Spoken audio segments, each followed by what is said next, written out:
Oops, I was talking on mute the whole time. Welcome to our bi-weekly webinar. Thank you, Cynthia, for letting me know that I was on mute. Today's webinar is about what are the best practices in negotiating for a raise in your current organization. I would say it's probably one of the most uh, anxiety-filled sort of things to think about when it comes to asking for a raise from our current organizations, because immediately we think, oh, we're going to get a rejection, but that is not always the case. And I will also share my own experiences where I have asked for a raise and successfully received it. But before we get into all of that, let me make sure that you all know where to find me and how to follow me. So if you're not following me yet, find me on Instagram under MJ Bianchi. I'm on Facebook as well under the same name. So send me a friend request. And you guys can always find us on the 3T website as well.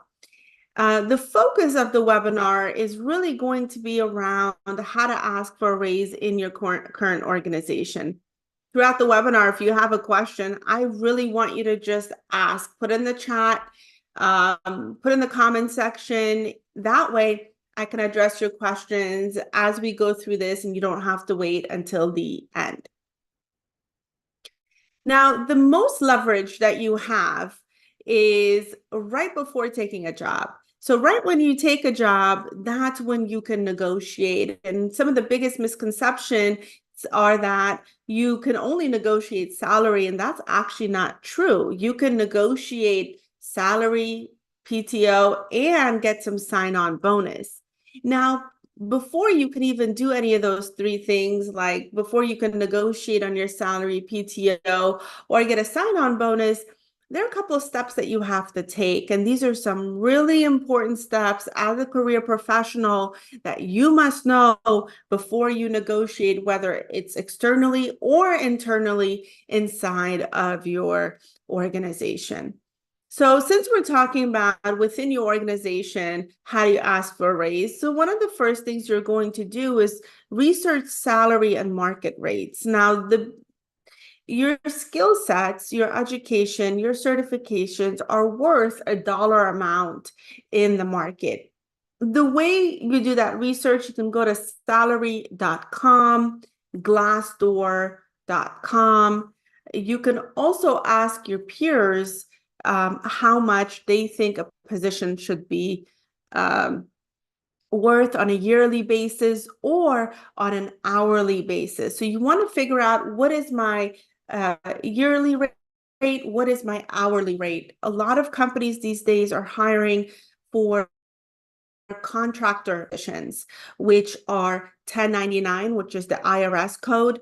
And then within a 1099, you're responsible for paying for insurance, for your taxes, for your own PTO. Therefore, that hourly rate will always be higher than, say, a standard salary. So how do we determine how much we get paid? Now, here's if you're taking notes, I want you to write this down. One, it is your number of years of experience. So say that you have 10 years of career professional experience, you have a bachelor's degree and maybe a certification within that industry or discipline, but you've never managed people, right? And then that's a specific amount of money. And I'm going to speak to project management. So if you have 10 years of experience, you have a bachelor's degree, and say you have your PMP certification, but you've never managed a group of people, your salary should be somewhere between $95,000 to $110,000. But as soon as your experience goes into managing people, working with higher ups, doing more strategy work, now your salary is going to go more from that 110 to really in the 180s. And so you have to look at your years of experience plus the degree and certifications you hold, and whether you have managed people or not. Managing people is actually a great thing. It just shows that you have leadership and management skills, which is worth a lot more in the market. The other thing is knowing your own value proposition. What do you bring in as a career professional into this organization? Is it that you focus, you've improved processes, you have improved quality, you have a skill set that's really not easily found in the market, or that you've established a really good rapport at the organization and you've built trust? Well, that is your value proposition. Our value proposition is what makes us unique as individuals. I would say, looking back at my career, my value proposition was my ability to connect with my customer and just build that trust where they knew that I would get work done. We have a question in the chat, which is a great question. It says, does managing people mean direct reports? What if you lead the work, but not the people? Now, leading the work most likely means, and guest 001, so when you're leading the work, does that mean that you're giving people directions on the things that they have to complete? Yes or no? Okay, so then that would be management, and that would be considered as part of management skills. Yes. Absolutely. And one of the things I'll tell you is that not everyone can lead and not everyone can manage. And so that's a unique skill set. A lot of people are intimidated by telling a team member, hey, you didn't get this work done, or the work is incorrect. And generally, the people who don't like to lead or manage will fall into the category of a subject matter expert. They like to be there more in terms of giving insight and expertise on a particular topic or a part of a project. So now, is there value in being a subject matter expert? Absolutely. And a subject matter expert then has to have a little bit more of certifications and has to have a technical niche that they are good at, that an organization needs. Like maybe someone who understands operational processes, maybe someone who understands system architectures, maybe someone who's a product owner and understands how to deliver a product from beginning to end. So those subject matter experts are then individuals with very specific technical skills, which will then allow them to earn, a lot more money, depending on the industry that you're in. So what are the steps to negotiating?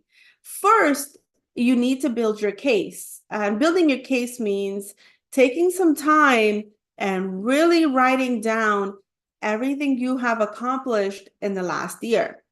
What projects you've led, have they been successful? What are people saying about you? What about the quality of your work? What about, the kudos that you have received? Do you have those emails? Do you have those things written out? So you want to build your case in a Word document or in a PowerPoint presentation, whatever it is. You have to show that you deserve a raise.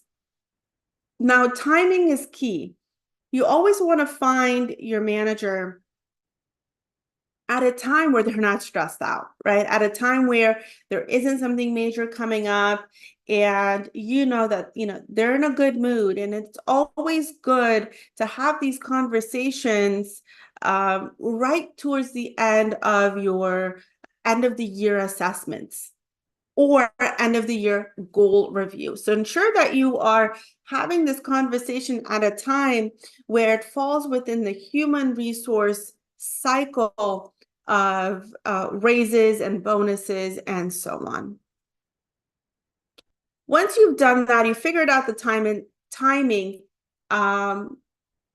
schedule a meeting. But prior to scheduling a meeting, you want to communicate verbally to your manager that you would like to schedule a meeting to have a conversation about your work.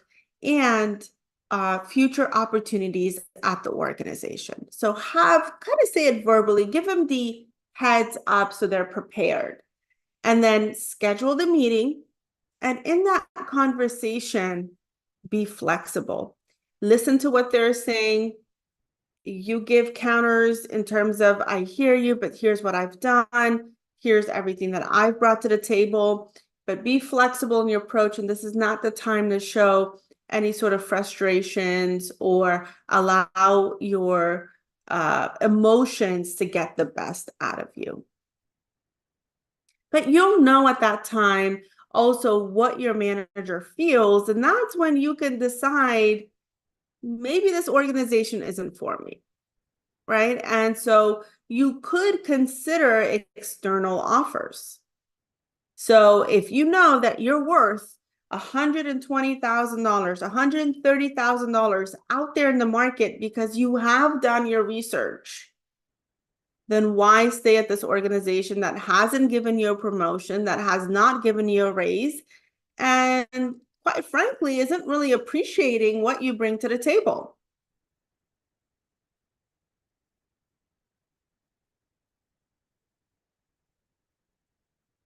Continue to, after you have the conversation with your manager, continue to document your achievements. And a lot of times the conversation will go this way. Thank you so much, Cynthia, for having this conversation with me. We value you. You've done great things at this organization. And let me get back to you. And a month passes by, and 2 months pass by, and you haven't heard anything. During that time, you want to continue to document your achievements and then follow up. Absolutely follow up, because you want to understand where your raise is. And you want to do all of this within that assessment, your HR assessment cycle. So follow up and just say, hi, manager, we had this conversation. For your reference, here's a document with everything that I've achieved. I have done my market research. For my current role, organizations outside of Coca-Cola, for example, are paying $140,000. I understand that this might be difficult to attain, but really what I'm looking for is to make at least $125,000 a year. So you're basically giving them a discount, is what you're saying. And so have that conversation, be very strategic. Negotiating your salary can be nerve-wracking, but remain level-headed. And what I always say is feel the fear, right? You are going to feel anxious. You are going to feel the fear, and that's okay. With that fear in your heart, allow the fear to come and say to it, I acknowledge you, but I also know that I deserve this raise because it's going to get me, I'll be able to save more money. I'll be able to go on my next vacation. I'll be able to put a down payment on a new home. I'll be able to pay off some debt. So you have your own goals that has nothing to do with the company. And the longer you stay at that organization means the further you're going to be away from everything else that, an additional $30,000 will bring to your life. So stay confident, remind yourself why you need this money, stay persistent. Now, the more persistent you are, the more you're going to get your way. If you give up, they're going to say, all right, well, they forgot. Why should I follow up if they forgot? So stay persistent and be that squeaky wheel. Hey, manager, just following up, go to their office, knock on their door, and I'll share a personal story. I was fresh out of college, got my first job. The job was advertised for $50,000 a year. This is in 2003. And everyone convinced me that I needed to take this job because it was a great first step. And what did I know? So I went ahead and took the job, but I was like, oh my gosh, I'm commuting to DC every day. I am working for these people. I was like, I deserve to make at least $40,000 a year. And so it was a really small company. I think I had like an internal conversation with a couple of my colleagues. And then I said, I'm just going to go and talk to the president. And he took a trip down from Boston. He was at the DC office, and I knocked on his door and I said, hey, I only make $24,000 a year. I've looked at other roles. To be a project coordinator, the minimum is at least $40,000, and I would really like that raise. And he goes, well, why should I give it to you? And I was like, I've been working hard. I work on proposals. I have been, I come to work on time. I'm responsible. I've been able to really learn everything. And he goes, I'll think about it. So he didn't do anything about it. The next time he came out of DC, I followed it up with an email. Never heard anything. The next time he came down to the DC office, same thing. Knock, knock. Hey, remember we talked about that raise? So, I'm still making $24,000. I want a $40,000 raise. Like, I want to make 40,000. And he said, okay, I'll talk to HR. I was like, perfect. I said, thank you so much. A week went by, 2 weeks went by. I sent another email. Hey, you said I was going to make $40,000 a year. I haven't heard anything. And then finally, he forwarded my email to HR, and they adjusted my salary. And there have been times where at larger organizations, I've asked for a raise and haven't gotten it. And where I've known that, I bring in really good work, and there was no way I was going to stay at that salary amount. And I have gone to other places and gotten myself a $30,000 to $40,000 raise. And I've been very happy with that. So sometimes when you know that they're using you, then it is time to leave. There's no reason that you should stay, especially if you know that you can get paid more somewhere else with good benefits. So communicating effectively is also important. Again, I'm going to reemphasize this. Don't show your frustration or anger. This is not the time to get upset or start crying or bring your personal life into the game. Nope, this is purely about your performance. If your performance is top notch, then you absolutely deserve the raise that you should be getting. Now, that brings us to the end of our webinar. I try to keep these really short and to the point. What questions can I help answer?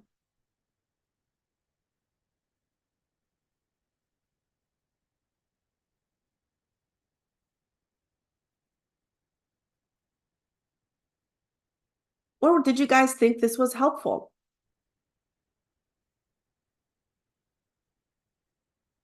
You can put in the chat.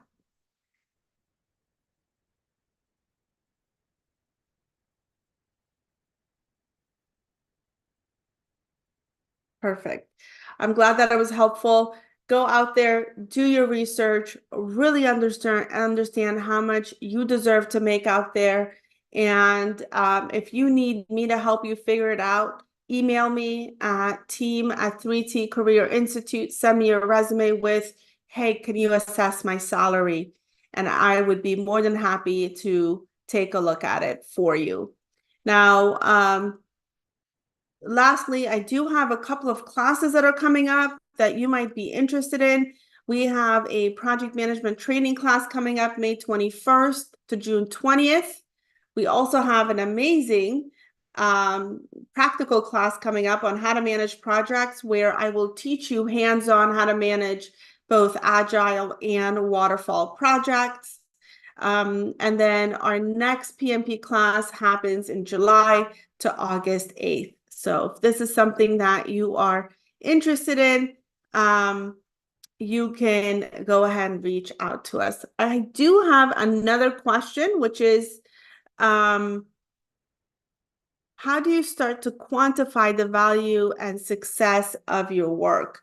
So if your work went beyond your roles and responsibilities, if you achieved something, you were able to complete something early, you were able to get your customer more benefits, you were able to reduce cost, those are all quantifiable value, because early completion of a task means that you've saved them some money. And what was the percentage of it? 10, 5, 8, 15, or so on. So take a look at that. And what else? Sometimes, if you've done jobs or work outside of your responsibility, sometimes organizations will be like, hey, do you have time to help us with such and such? Do you have time to do some testing for us? Do you have time to review a document for us? When have you done those things? Write them down, capture it, and make sure that you show them that you have gone beyond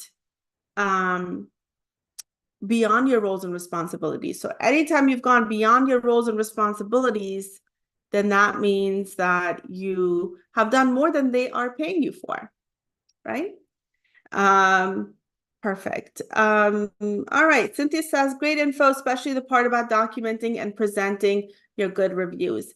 Absolutely. I used to do that all the time. All I did was I would have a draft email open, and I would write down all the great things I've done. And if someone sent me an email to say, oh, thank you so much, you did such a great job on such and such, boom, I would copy it and paste it right into that draft folder. So great questions, and thank you so much for joining our webinar today. You can catch this entire recording if you need to hear parts of it on YouTube. It's there for you. Find this webinar and join us again in the next 2 weeks. Look out for an email to tell you when our next webinar will be held and what the topic will be. But thank you so much and have a great weekend. I'm going to say it's the weekend. We're not going to count tomorrow. And enjoy yourself. Be safe.